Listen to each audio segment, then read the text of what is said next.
2024 लोकसभा चुनाव में 240 सीटों पर सिमट जाने के बाद बीजेपी ने एक नारा दिया, बटोगे तो कटोगे। और जैसे ही इस नारे की बदौलत पार्टी ने हरियाणा, महाराष्ट्र, दिल्ली और बिहार जैसे प्रदेशों में प्रचंड जीत हासिल की, उसके बाद जो किया वो कल्पना से परे है। आज यूजीसी कानून से देश भर का सवर्ण समाज हिल गया है और सत्ताधीशों से सीधा सवाल पूछ रहा है, आखिर कब तक हिंदुओं को आपस में बांटकर सत्ता की मलाई खाते रहोगे। लोग पूछ रहे हैं, क्या यह कानून किसी को बचाने के लिए लाया गया है या फिर किसी को फंसाने के लिए। और आरजेडी की एक बेशर्म प्रवक्ता कंचना यादव कह रही हैं कि इन्हें फंसाना ही चाहिए, यानी तैयारी पूरी है कि कैसे सवर्ण समाज को टारगेट किया जाए। नमस्कार, कैपिटल टीवी बिहार देख रहे हैं आप। मैं हूं नवेंदु शेखर झा और आज के इस वीडियो में बात करेंगे यूजीसी कानून की। साल 2024-25 में देश भर की 704 यूनिवर्सिटी से केवल 378 शिकायतें आई। करीब 4 करोड़ छात्र देश भर के इन यूनिवर्सिटीज में पढ़ते हैं। 704 यूनिवर्सिटी में 4 करोड़ छात्र पढ़ते हैं और 4 करोड़ छात्रों में से केवल 378 शिकायतों का आना बताता है कि समाज से भेदभाव बहुत खत्म होते जा रहा है, बहुत कम हो गया है। फिर सरकार ये क्यों कर रही है? प्यू रिसर्च सेंटर के 2019-20 के सर्वे में देश के विश्वविद्यालयों में पढ़ने वाले छात्रों से पूछा गया कि पिछले 12 महीने में क्या आपके साथ जाति के आधार पर भेदभाव हुआ है, तो 85% छात्रों ने कहा हमारे साथ भेदभाव नहीं होता है। यानी केवल 15% छात्र थे जिनका मानना है कि थोड़ा बहुत भेदभाव होता है और इनमें सवर्ण जातियों के छात्र भी शामिल हैं, क्योंकि जेएनयू जैसे यूनिवर्सिटीज में खुलेआम नारे लगाए जाते हैं, तिलक, तराजू और तलवार, इनको मारो जूते चार, ब्राह्मण भारत छोड़ो, शुअर को जनेऊ पहनाओ, तब किसी को जातिवाद, भेदभाव नजर नहीं आता। ऐसे में अगर यूजीसी लागू होने के बाद यह नहीं होगा हर दिन, इसकी गारंटी कौन लेगा? क्या नरेंद्र मोदी की सरकार इस बात की गारंटी लेगी कि इस कानून का दुरुपयोग नहीं होगा? क्योंकि भाषणबाजी से काम नहीं चलेगा। आप बताइए कि आज के दौर में किस स्कूल, कॉलेज, यूनिवर्सिटी में छात्रों के बीच आपस में भेदभाव हो रहा है? होता है क्या? हमारे स्कूल कॉलेज में तो नहीं हुआ और उसके बाद भी जिन संस्थानों में हम पढ़े वहां भी नहीं हुआ। आपके स्कूल कॉलेज में हुआ है? नहीं हुआ है। तो यह होता कहां है? क्या यह केवल एक ऐसी साजिश है जिसके तहत सवर्ण जातियों को फंसाया जाए? इसलिए लोग आज सीधा पूछ रहे हैं, मोदी जी या तो आप इस कानून को खत्म कर दो या फिर हमें जहर दे दो, या पूरे देश से करीब 20 करोड़ सवर्ण जातियों को बाहर कर दो। लेकिन 21वीं सदी में तो यह सब मत करो। जब आप चुनाव जीतने के लिए नारा देते हो कि हिंदुओं बंटना मत, और जैसे ही चुनाव जीत जाते हो उसके बाद हिंदुओं को आपस में बांटने लगते हो। और इसी के चलते पूरे बिहार में, पूरे उत्तर प्रदेश में और देश भर में कोई प्रधानमंत्री को खून से खत लिख रहा है, तो कोई बीजेपी नेताओं को चूड़ियां भेज रहा है, और कोई अपने घर के बाहर ये पोस्टर लगा रहा है कि जब तक जिंदा रहूंगा कभी बीजेपी को वोट नहीं दूंगा। कोई अपने घर के बाहर पोस्टर में यह लिख रहा है, यह सवर्ण जातियों का घर है, बीजेपी वालों यहां वोट मांगने मत आना। क्या देश आज एक बार फिर से उस दौर में पहुंच गया है जहां पर जातिगत भेदभाव की बातें की जाती थी?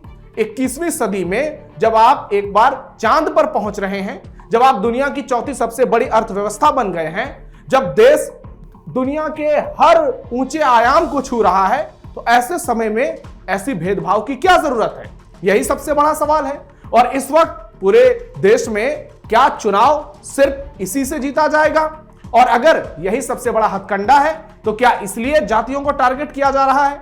क्योंकि SC/ST एक्ट का दुरुपयोग किस तरह से होता है वो तो सवर्ण के साथ साथ ओबीसी जातियां भी उसका हकीकत जानती हैं। किस तरह से सवर्णों को और ओबीसी जातियों को झूठे केस में फंसाया जाता है।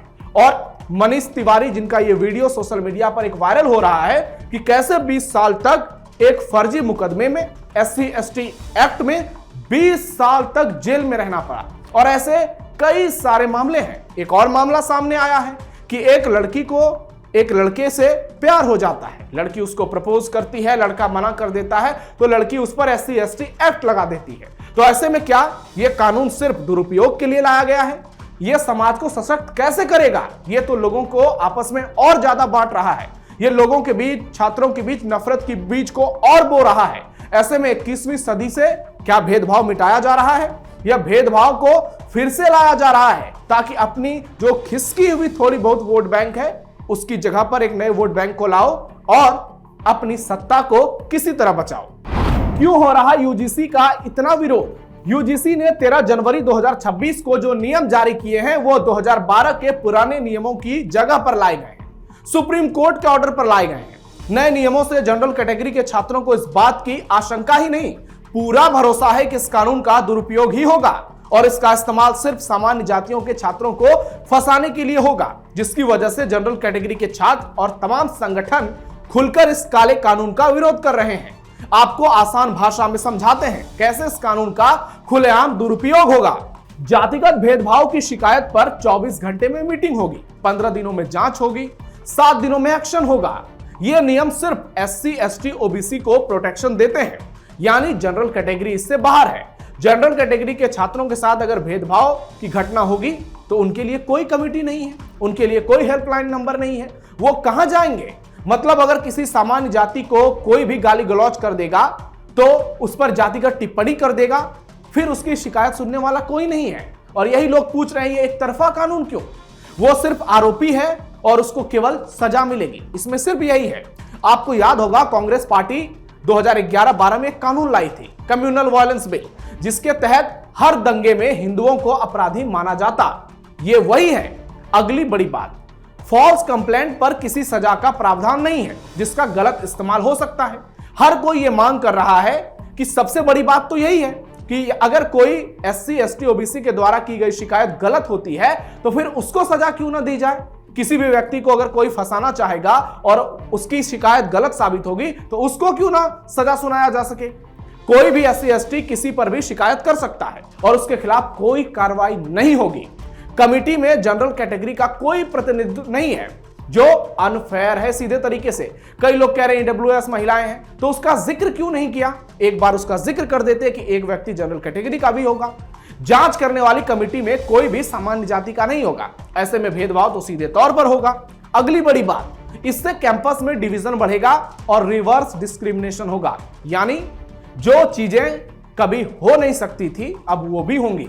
एक तरह से अभी से ही छात्रों को बांट दिया गया, देश में नफरत की एक बीज बो दी गई, यानी जनरल कास्ट को OBC जातियों से लड़ाया जा रहा है, OBC जातियों को SC, ST से लड़ाया जा रहा है। कब? SC, ST एक्ट के नाम पर, और इस UGC एक्ट के नाम पर SC, ST, OBC को जनरल कास्ट से लड़ाया जा रहा है। और यही नया भारत है जो विश्व गुरु बनेगा नरेंद्र मोदी की अगुवाई में। देश भर में जबरदस्त तरीके से हो रहा विरोध प्रदर्शन। काशी में राष्ट्रीय हिंदू दल संगठन के अध्यक्ष रोशन पांडे ने UGC एक्ट का विरोध करते हुए PM मोदी को खून से लेटर लिखा। इसके साथ ही उन्होंने सवर्ण सांसदों को चूड़ियां भेजकर इस्तीफा देने की मांग की। लोगों का कहना है कि बीजेपी ने सवर्णों को आपस में बांट दिया और UGC कानून को सवर्णों पर सर्जिकल स्ट्राइक के तौर पर देखा जा रहा है। बीजेपी को UCC कानून, जनसंख्या नियंत्रण कानून, घुसपैठिया नियंत्रण कानून और गौ हत्या पर कानून लाने के लिए सवर्णों ने सत्ता में पहुंचाया था, लेकिन अब यह सरकार सवर्णों को मिटाने के लिए काम कर रही है। पांडे के मुताबिक कुछ समय पहले बीजेपी ने बटोगे तो कटोगे, एक रहोगे तो सेफ रहोगे जैसे नारे दिए, लेकिन अब वही पार्टी हिंदुओं को आपस में लड़ाने का काम कर रही है। UGC को लेकर पूरे देश में सवर्ण समाज के लोग विरोध कर रहे हैं। इसी कड़ी में सवर्ण समाज के लोगों ने सोशल मीडिया पर भड़ास निकालने के लिए निर्णायक लड़ाई की शुरुआत कर दी है। जबरदस्त विरोध हो रहा है। लोग कह रहे हैं कि जिस पार्टी को लोगों ने फर्श से अर्श पर पहुंचाया, आज वही अपने वोटरों को अर्श से फर्श पर पहुंचा रही है। इसी कड़ी में बक्सर में करीब 150 से अधिक घरों पर बीजेपी को वोट नहीं देने के पर्चे चिपका दिए गए। UGC के विरोध में सवर्ण समाज के लोग रणनीति बनाने में जुट गए। UGC के विरोध में सारे नारे एक तरह से बीजेपी के विरोध में लगाए जा रहे हैं। इसी के साथ 1 फरवरी को बाजार बंद करने का ऐलान किया गया है, यानी देश भर में जमकर विरोध हो रहा है और इसके केंद्र में बीजेपी की सरकार है। JDU सपा के बयान से सवर्ण समाज गदगद, बीजेपी के सारे नेताओं की जुबान पर ताला लग गया है। UGC का नया नियम मोदी सरकार के गले की फांस बन गया है। सामान्य वर्ग के लोगों का आक्रोश चरम पर है। बीजेपी और कई पार्टियों के नेताओं की जुबान पर पूरी तरह से दही जमा हुआ है। उनकी हिम्मत नहीं हो रही है कि सामने आकर इस पर बयान दें। लेकिन अब इस मामले में कुछ राजनेता थोड़ा सॉफ्ट राजनीति दिखा रहे हैं। समाजवादी पार्टी सुप्रीमो अखिलेश यादव ने बड़ा बयान दिया है और कहा है कि इस मामले में दोषी बचे ना और निर्दोष फंसे ना। ब्राह्मण विधायकों की बैठक, शंकराचार्य का अपमान, इन सब से जोड़िए इस बयान को। इस पूरे विवाद पर अखिलेश का यह एक तरह से संतुलित बयान है, जिससे सवर्ण समाज खुश है और वोट बैंक को आंच ना आ पाए, इसके लिए अखिलेश ने दूसरे पक्ष को भी नाराज नहीं किया। इसके अलावा उन्होंने शंकराचार्य और विकसित भारत जी राम जी बिल पर भी अपनी बात रखी और कहा कि माघ मेले में शंकराचार्य अभिमुक्तेश्वरानंद का अपमान किया गया है। किसने वो तस्वीर नहीं देखी, उनको स्नान नहीं करने दिया, सरकार ने परंपरा तोड़ी। अखिलेश यादव ने कहा कि बीजेपी धर्म की ठेकेदार बनती है।